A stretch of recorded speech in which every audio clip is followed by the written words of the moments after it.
Here comes a train on the other track. Let's check it out. Is it gonna stop? No. Look at this thing move. Look at this baby. Look at that. By the end of this video, you're gonna know my honest opinion about high-speed train networks in China and the US, and know my honest opinion about how I feel. The question that constantly comes up in the media, does China high-speed rail outrank the US? Is China ahead of the US? Or is the US keeping up? In this video, we'll get to some of the real reasons if high-speed rail in the United States is successful or failing. And what are some of the real reasons behind US's progress to build high-speed rail in the United States? Is the problem in the US infrastructure, budget, or is the rail system status quo and as good as it gets? What can you say about China's high-speed trains? Are they now simply the best, or are they on par with the US? Watch this video and see for yourself and make your own conclusion on how you feel about US high-speed rail networks and China's high-speed rail network. In this video, besides seeing information on China's high-speed rail and the US's high-speed rail, will come along with me as I take a journey on the high-speed rail network in China into Hong Kong, see my experience, and see the train stations within China and Hong Kong.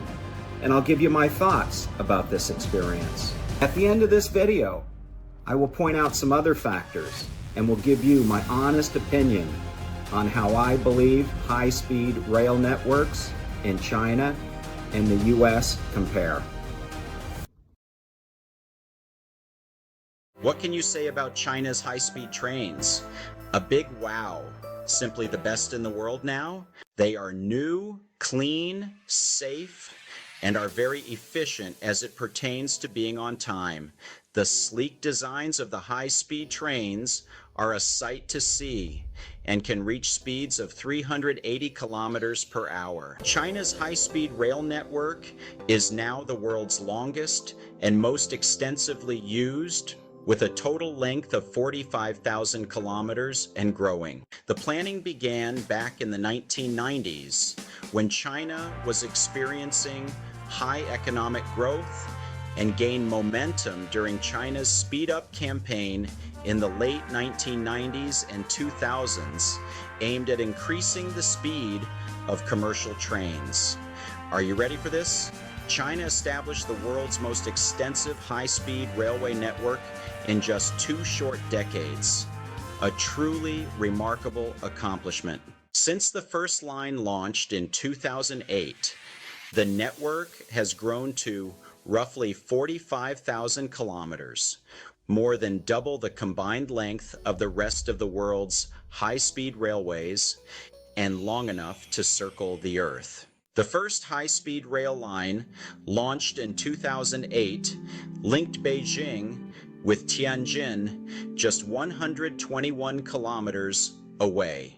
During the 2008 global financial crisis, China ramped up investments in infrastructure, including high-speed rail, to stimulate the economy and create jobs, which was successful. Initially, China relied on technology agreements with foreign companies such as Alstom Siemens and Kawasaki. But over time, China developed significant domestic expertise and innovation, becoming a world leader in high-speed rail technology. This approach involved integrating and eventually improving foreign technology with domestic innovations, which fast-tracked the success of China's high-speed rail network. While absorbing the advanced experience of other countries, China's high-speed railways attach importance to independent innovation and have established a world-class technology system with independent intellectual property rights. China has focused on creating a dense and connected network throughout the country. The high-speed rail now links major cities everywhere, reduces travel times, and boosts connectivity between regions. China is continuing the ambition with plans to extend the high-speed rail network to 50,000 kilometers by the year 2025, and in total to 70,000 kilometers by the year 2035. China's high ambition to develop a high-speed rail network has truly been a remarkable success, and it's a must-do experience for those living in China and visiting. So, when you get a chance, head to your nearest high-speed train station in China and have a travel experience of a lifetime.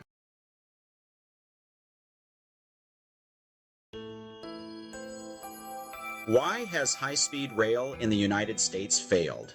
Throughout the 1980s and 90s, there was a steady stream of U.S. elected officials and bureaucrats making their way to Japan to see what all the excitement was about when it came to passenger trains in Japan, and in particular, the high-speed train. Well, it's been 4 decades, and the progress for a high-speed train network in the United States has been somewhat of a joke, and basically zero progress.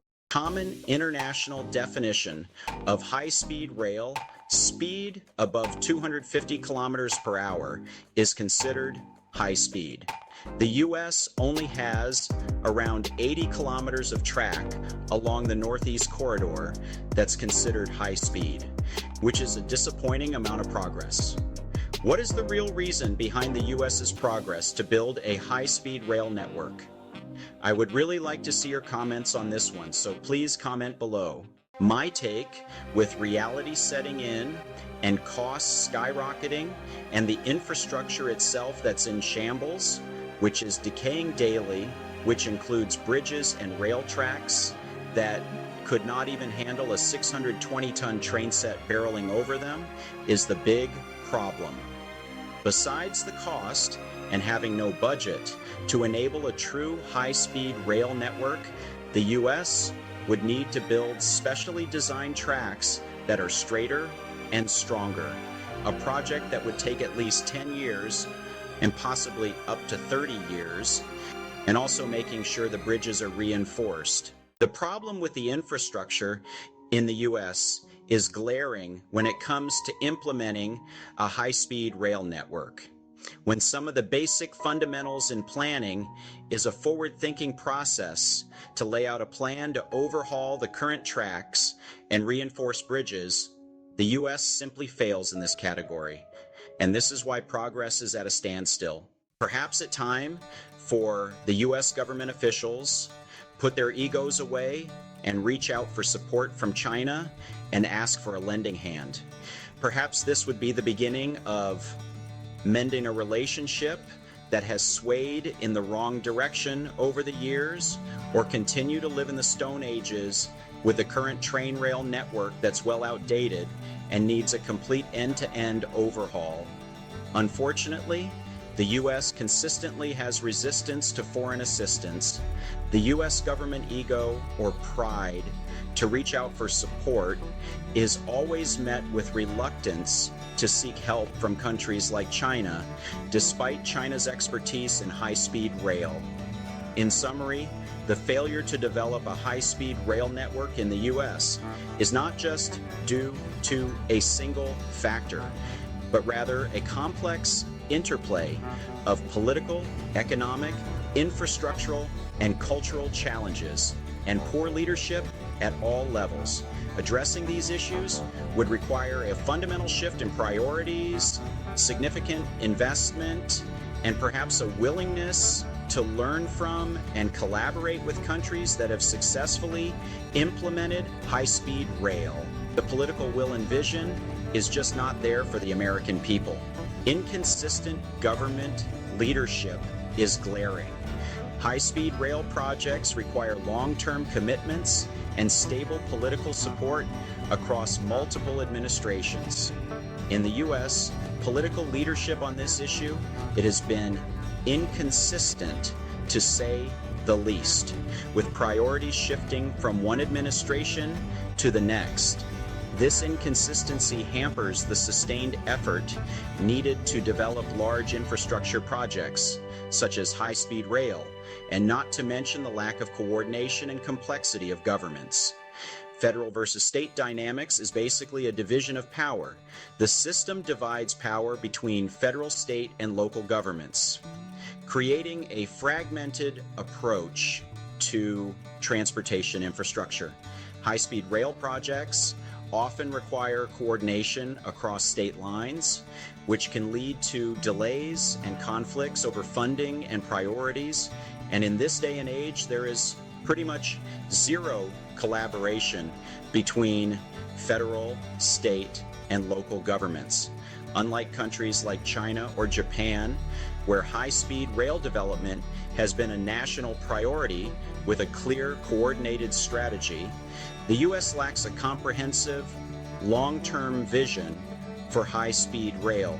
This absence of a strategic plan has led to piecemeal efforts that fail to gain traction on a national scale. And this is why high-speed rail in the United States has failed. Arrived at Dongwon South train station. So let's go inside and take a look. So another China train station where it's extremely clean outside. Again, what I've been saying before in past videos, no homeless anywhere to be seen at any bus stops, train stations, shopping malls. If this was Los Angeles, you would most likely see homeless everywhere. Clean here, nice and clean. Restrooms are so clean. Alright, let's walk around a little bit. It's not that big of a station, but let's see what we have. Just look how clean this is. As I wait for my train, a high-speed train. Pretty good sized station. Plenty of seats for everybody. People queuing up. Drinking water, hot, cool. There's actually restrooms and water everywhere in here. Look how clean it is. I sound like a broken record saying that. Well, let's just say I've visited many train stations back in the US and nothing is this clean. Plenty of seats to sit, relax, wait for your train. Big information boards on the status of the different trains that people are waiting for. Information desk. And here are all the different trains running. So I'd say well organized, clean. Alright, I'm gonna sit back, relax a little bit, have a coffee, wait for my train, and we'll see what it's like riding a high-speed train in China. Heading up to the platform. Hopefully I'll get there before the train rolls in. Okay, out on the platform, waiting for the train. Let's see what we're gonna have rolling up on us. Would you look at this? Look at the design on this. Look how sleek it is. Just beautiful. Let's get inside and see what we got.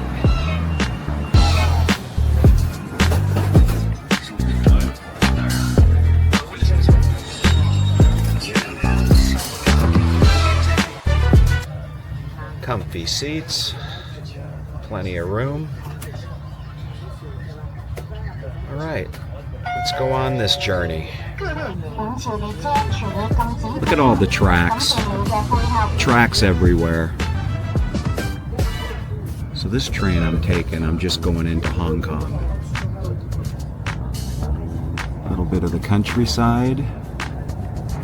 One thing I've noticed about the train tracks, the system in China, there's no interruption of regular traffic flow as it pertains to automobiles. All of the tracks are either going through lands where there's no cars or where there is regular car traffic.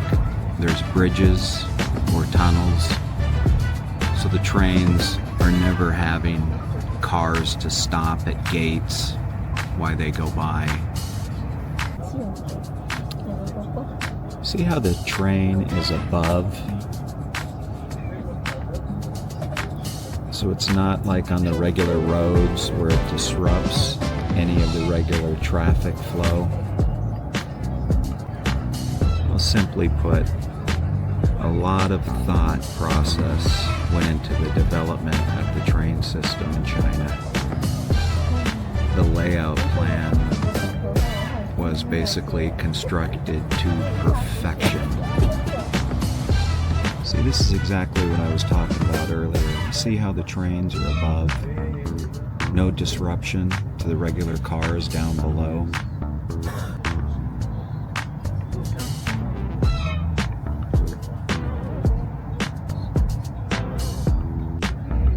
I'm still amazed at the building designs. Look at this.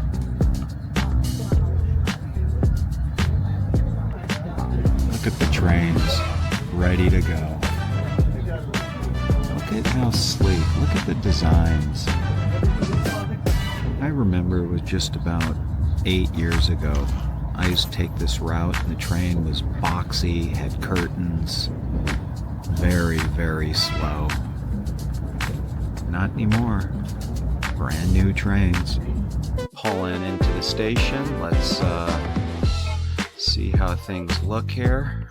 Nice quiet ride, smooth. Little wash area, hot water.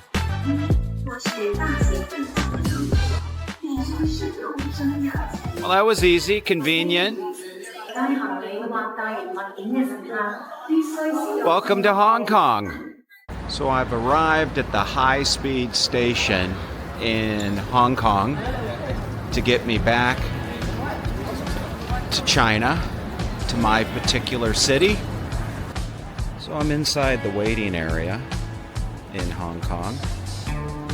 High-speed train waiting area. So let's walk around and see what we have. Great train station, waiting area. Absolutely huge.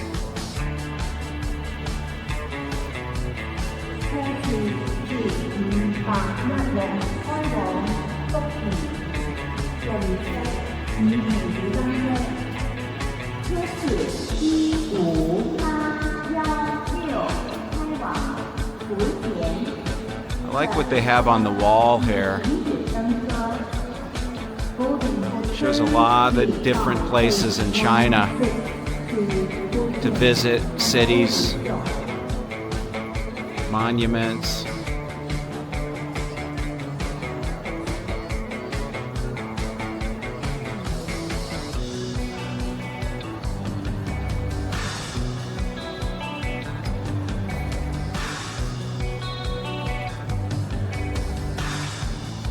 Heading home.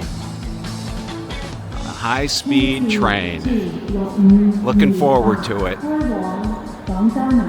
When I get on the train, hopefully I'll show you some scenery. This place is huge. It's like an airport.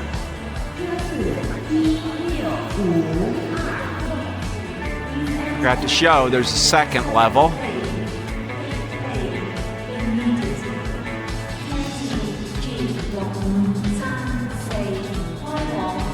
Absolutely beautiful. How China and Hong Kong came together to build this masterpiece. Basically have immigration here. Hong Kong immigration and China immigration. In and out, all at the same spot, makes it convenient. Looks like this is 4 levels.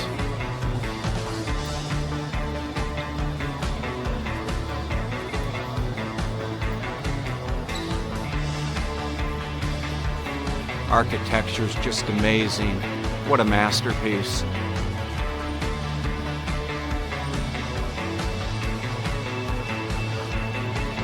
All right, heading to the train. Let's see what we got. These trains are so long. Let the journey begin. See if we can get a close-up of the nose of this. Here's a nose of the high-speed train.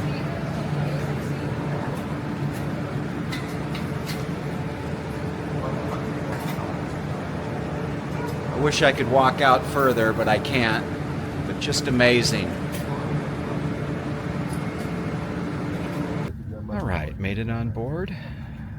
Let's head on home.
All right, success.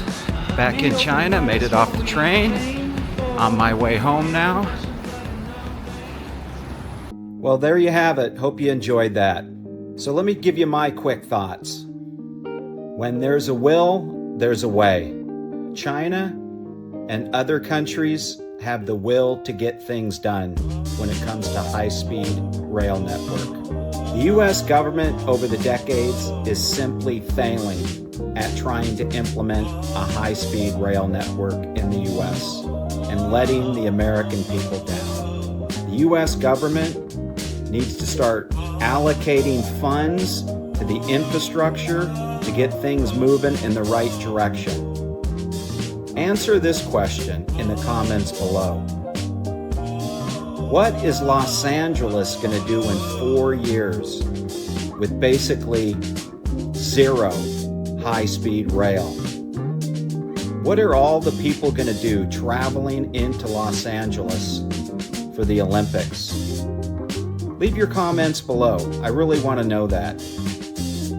What can the U.S. do to implement a high-speed rail system? Compared to China, it's night and day. U.S. is a big 0, China is a 10. And they continue to improve and lay down more tracks. Ask yourself this: why can't the U.S. make any progress on high-speed rail? The leadership is failing. Well, everybody, thank you for watching. Like I've said in past videos, I appreciate and respect everybody's opinion. Do me a favor, comment below, and don't forget to like and subscribe, and have a great day. Be safe.